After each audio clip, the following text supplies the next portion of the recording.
these 2 pins, and he's fouled, and that counts as 0. Well, on that occasion, I think he's rushing into shots just cost him there. Cass, he maybe could have done with another minute just to think about things. Well, you heard the buzzer, and this camera angle should show it. We're all way over the oil line. That's not what you're supposed to do. You get your toes chopped off, and he realises what's going on, but it's cost him because he had an open frame and he's down to 229. So if Diandra can strike out here and make 200, she may well still be in touch. That was a basic error there from Williams. It's not seen that often, especially by bowlers of this calibre. And well, he's got the first one in frame 10. So let's hope the Moose Patrol can bring us some luck in the 10th frame. The Asbaty smile is back, and it's because she's managed to strike. And if she can keep it going from here, the pin difference will be just 29. And Stuart Williams won't be feeling all that comfortable out there on his debut in the World Tenpin Masters.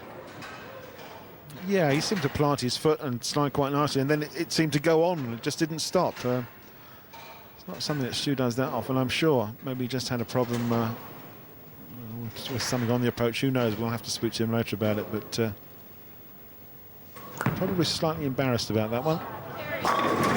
Carry, she says, but it didn't quite happen. No messenger for the Tenpin. No, absolutely not. The ringing Tenpin in the corner. Oh, a big smile. I mean, that's nice to see, but it's only going to be 190, so game 2 coming up. She's got some work to do. Takes the square nicely, and it is a 190 game. Well, that is very frustrating for Diandra Asbaty, but for Stuart Williams, a bit of pressure is relieved. 229 for him. Decent score in that first game, and it means that he's in control against the American. Welcome back to the World Tenpin Masters. Williams against Asbaty for a place in the quarter-finals. For the American, it's been a testing match so far. This was the player widely tipped to make a rather impressive debut. Her form guide certainly suggested she would, but a split in the 8th proved costly. But her opponent, Williams, failed to push home his advantage. He goes into game 2 with a 39-pin lead, but it could have been a lot more. Back to our commentary team of Cass Edwards, Zara Glover and Simon Golding. Game 2, Diandra Asbaty below that par score of 200. So, didn't quite go her way, and Stuart Williams, a couple of errors from him, but it's not been too costly. Oh, that's better. Into the pocket from Diandra, trying to get the crowd on the side. No problem at all. Yeah, great start from D. Flash the pocket. Takes a strike, looks down there, very pleased. Nice smooth style, great follow through. And absolutely rips the rack. I like that one. Yeah, come on, give me some more of that support she's asking.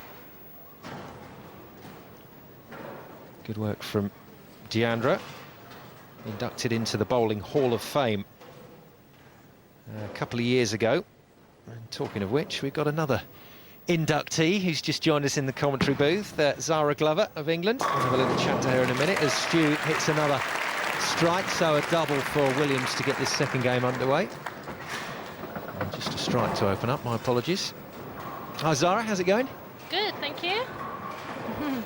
Tough pressure out there, isn't it, for these guys? Yeah, it's a tough game. Stu had a little glitch in that 10th frame, so made it a bit closer. Now, you wouldn't want to ask her, well, we don't want to ask a lady a personal question as you come into the booth, but we were just debating who's going to be older, because Diandra at the moment is the youngest ever inductee into the Hall of Fame, and she was 25. That's right. That was a few years ago now, though. I'm not disclosing any numbers. She'll kill me, but... Simon, I wasn't going to go there, but your size 12 boot really got into there, isn't it? Well, you got to do it. I think Diandra's got a couple of years' experience on Stu. She's a couple of years older. Yeah, she's just used that experience very well in this match. She's been in trouble on a couple of occasions, but she's made the adjustment. But Zara, have you found these problems when you're at the World Tenpin Masters? She's just not quite got the speed and the revs to get through the oil when the lane condition changes. Exactly. I mean, last year I played I've played Jason Belmonte the last couple of years, and you can see the difference in the power, the rev rate. It really affected the lane conditions for me, made the lanes change a lot faster. So it made a big difference. I had a good look for maybe 8 frames, and then he just burnt up the lane, and he had the whole lane and I was really struggling, so it does make a big difference. Diandra's handling it well at the moment, and that little gesture to the crowd after the first frame has just got them on side now. Yeah, well, she's just doubled, and as I say, the Moose Patrol's out, and they've really picked up on Dee's side, and she's acknowledged that. And Stuart's had a full start. I think one of the cameramen just caught his eye down there on the left-hand side next to the ball return. So he's going to regroup, rethink. He's got a 39-pin lead from the first game, but needs to stay in with Diandra, so needs to double here. Oh, Brooklyn indeed, but he'll take it, he'll take it. I hazard to say that this is the World Ranking Masters champion. Calling Brooklyn straight off his hand. Anything to say about that, Zara? Oh, it doesn't need any words. He knew it was a bad shot from the beginning, so he's just taking advantage of it. Great body language there from Stuart. He was a very lucky man, and he knows it. So it's all square, two strikes each. A lot of work to be done in this match at the moment. In this very, very close arena. That's the point of the World Tenpin Masters. It is up close and personal in terms of the crowd getting involved with the matches. And that's what makes this event so special. But Zara, when you're up there for the first time, or even the second time, you're so aware of the camera, you're so aware of the audience, aren't you? Yeah, definitely. They're so close by, and with only being one lane as well, it's even more narrow. It's slightest movement and it really catches your eye, so it's good Stu stopped and came back and regrouped. You don't want to make a bad shot. It's such a short format. Or hit one of the cameramen with a ball straight through the head pin. He nearly got the carry though. Nearly got the 4-9 split. High through the head pin, Stuart Williams, and was very fortunate to trip that 4-pin. 9-pin stand, so it's a single pin spare, hopefully. Just finishing heavy. Cass, this isn't over, is it? It's not. Stuart nearly went over the line again there for a foul. He's having a bit of trouble. He's rushing a bit now, trying to get this game over. He wants the victory. But Dee's perfect through three, so this will be very, very interesting. Yeah, there it was. He just about got his toe back behind the line. Quick thinking from Stuart Williams. 9 strikes, 3 spares and an open frame. That's pretty much past stuff from him. Of course, you know what, Simon? The winner of this match meets Oscar Palermo in the quarterfinals. Oh dear. Well, if Palermo bowls anything like his first round match against Michael Schmidt, whoever gets through to the quarterfinal to face him isn't going to have much lane left to work with. Yeah, the Tenpin defies Diandra there. She was just she'd hit 3 strikes in a row.